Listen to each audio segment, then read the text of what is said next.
마음이 드셨다면 구독, 좋아요 꼭 부탁드리겠습니다. 고맙습니다. 시청자 여러분 안녕하십니까?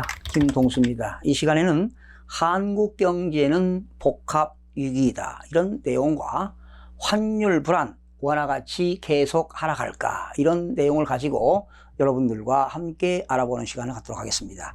우리나라 세금이 목표보다 덜 거치면서 금년 상반기 국세 수입이 지난해보다 1조 원가량 줄어든 것으로 나타났습니다. 기획재정부 월간 재정 동향 2019년 8월에 따르면 올 1월부터 6월까지 국세 수입은 156조 2천억 원으로 전년 동기 대비 1조 원이 감소를 했습니다. 세수 진도율은 53.0%로 전년 동기 53.5%보다 조금은 부진했습니다. 세목별 세수 현황은 소득세가 44조 5천억 원으로 가장 많이 거쳤으며 지난해 동기 대비에 비해 2천억 원가량이 늘었습니다. 법인세는 42조 8천억 원을 거쳤는데 전년 동기 대비보다 2조 2천억 원이 증가를 했습니다.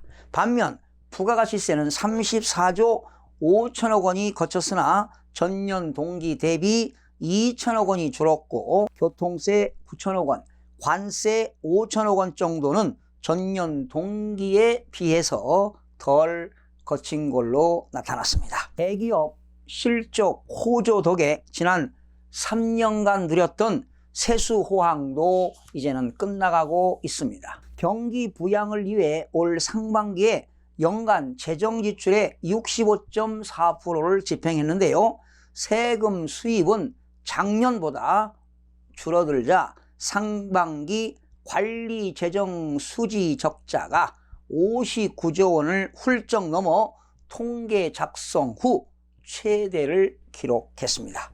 온갖 곳에 세금 퍼부어 경제를 지탱하는 세금 주도 성장은 한계에 달했다는 뜻입니다. 지난 2년여 동안 정부는 세금을 동원해 일자리를 만들고 성장률도 끌어올리는 재정 확대 정책을 피워왔습니다. 하지만 실적은 참담합니다. 경제 성장률이 OECD 최저 수준으로 떨어지고 고용 실적은 외환위기 이후 최악으로 치닫고 있습니다.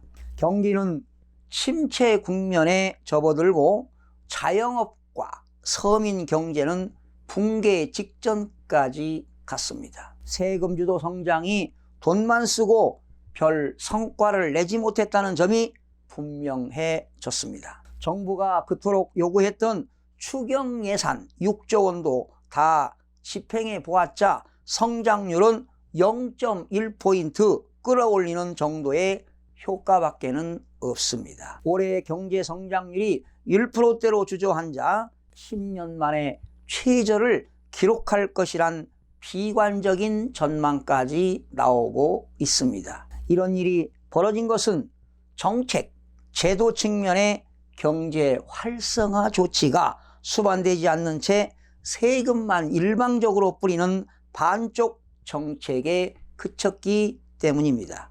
기업 친화 정책, 규제 개혁 같은 경제 전공법은 외면한 채 밑 빠진 독에 물 붓는 식으로 세금을 펑펑 써 왔습니다. 가짜 일자리를 만들고 급격한 최저임금 인상에 부작용을 틀어막고 갖가지 선심성 복지 지출을 마구잡이로 늘리는데 수조 원씩 뿌렸습니다.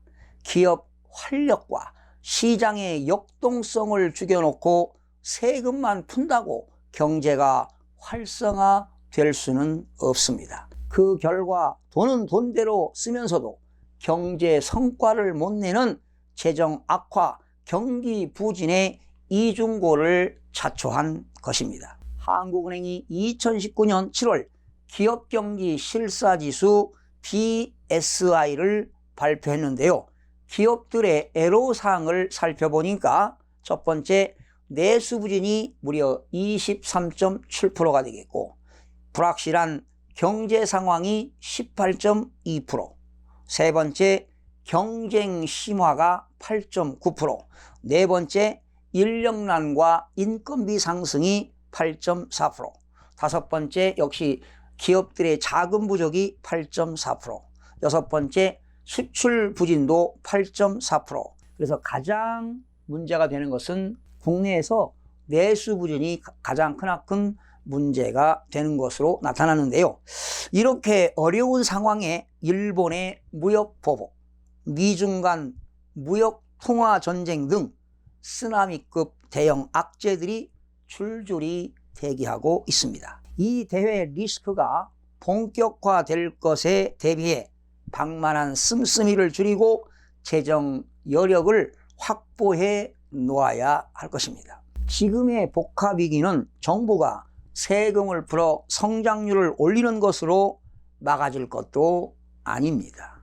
헛돈 쓰는 세금, 의존 정책은 대폭 줄이고 대신 민간에서 경제 활력이 생겨나도록 경제 정책을 전면 수정해서 경제 체질을 개선해야만 이 복합 위기를 뚫고 나갈 수 있을 것입니다. 환율 불안, 원화 가치 계속 하락할까, 이런 내용을 한번 알아보도록 하겠습니다. 일본의 수출 규제 조치에 미국과 중국의 무역 갈등, 악재가 외환 시장을 덮치면서 외환 가치가 한 달 새 무려 5%가 급락하는 것으로 나타났습니다. 지난 9일입니다. 한국은행의 7월 이후 국제금융 외환시장 동향 자료에 따르면 국내 외환시장에서 원달러 환율은 지난 6월 말 1154.7원에서 이달 7일 기준 1214.9원으로 무려 60.2원이 급등을 했습니다.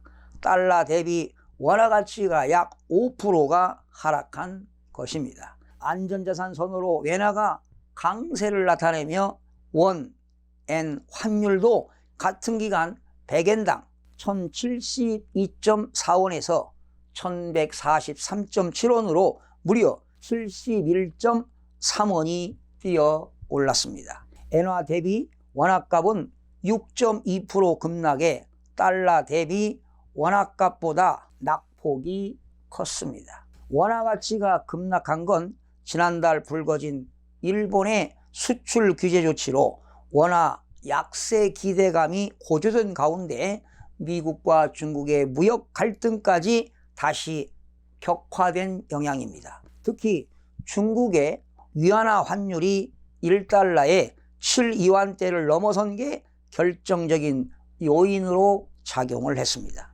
위안화가 약세를 나타내자 위안화 동조 현상이 큰 원화도 흔들리게 됐습니다. 주요국의 미 달러화 지수 DXY 대비 통화가치 변화폭을 비교했을 때 원화 절하율이 마이너스 5.0%는 아르헨티나 페소 마이너스 6.6%, 남아공 란드가 마이너스 6.3%에 이어 우리나라가 세 번째로 가장 컸습니다. 같은 기간 중국 위안화는 달러 대비 2.5%가 떨어졌습니다. 환율이 불안합니다.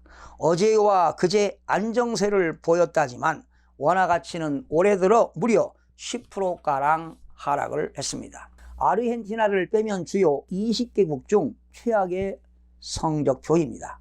정부는 그제 외환 보유액이 4,030억 달러에 이르고 경제 펀더멘탈, 즉 기초 체력도 튼튼하다고 진화에 나섰습니다. 그래도 시장의 불안감은 가시지 않고 있는 것이 현실입니다.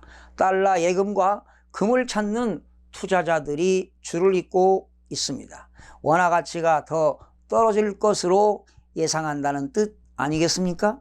여기에 여러 가지 이유가 있습니다. 우선은 정부가 늘 얘기하는 대외 여건입니다. 한일 갈등에 미중 무역 전쟁이 겹쳤습니다. 미국은 중국을 환율 조작국으로 지정했습니다. 세계 무역기구 WTO는 무역 분쟁이 최악으로 치달으면 2022년 한국의 실질 GDP가 무려 3.3% 감소할 것이라는 보고서를 내놨습니다. 아세안 다음으로 한국이 치명타를 입는다는 분석입니다. 상처 입은 경제에 뒤따르는 것은 통화가치 하락입니다. 둘째입니다. 들어오는 달러는 줄고 나가는 달러는 늘어나고 있습니다. 올해 상반기 경상수지 흑자는 7년 만에 최소로 쪼그라들었습니다. 기업들은 규제 해방구를 찾아 달러를 사들고 해외로 나갑니다. 반대로 국내에 들어오는 산업 투자는 1년 새 거의 반토막이 났습니다. 기업하기 괴로운 환경이 빚어낸 풍경이기도 합니다. 재산을 불리려는 개인 투자자들도 매력 없는 국내를 외면하고 해외 주식과 채권을 찾고 있습니다. 세 번째입니다. 우리의 방어막이 확실한 믿음을 주지 못하고 있습니다. 외국인이 보유한 주식 채권이 684조 원, 약 5,600달러에 이른데요. 이들이 언제 처분할지 모르는 자산이 방어막인 외환 보유액보다 훨씬 많다는 이야기입니다. 총액마저 모르는 외화대출은 또 다른 내관입니다. 제2의 환율 보호장치인 통화 스와프는 효력이 제한적입니다. 기축 통화인 달러, 엔 스와프가 종료됐기 때문입니다. 남는 것은 중국 위안화와 스위스 프랑과 같은 다른 통화 스와프 뿐입니다. 넷째입니다. 거시 정책적 대응 능력이 충분하지 않습니다. 이 마당에 금리를 올리기는 언감생심입니다. 또 상반기 재정은 38조 원 적자로 사상 최악이었습니다. 마지막으로 복원력에 대한 의구심입니다.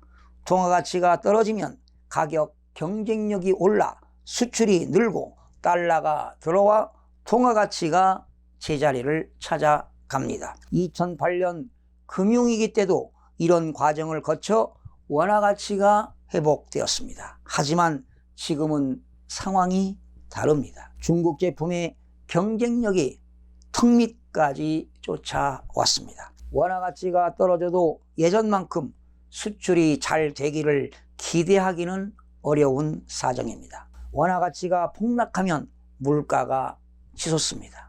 경기는 가라앉는데 물가는 오르는 스태그플레이션의 그림자가 어른거립니다. 해법은 있습니다. 무엇보다도 한국을 매력있는 투자처로 탈바꿈시키는 것입니다. 규제를 혁신하고 반기업 일변도에서 벗어나야 합니다.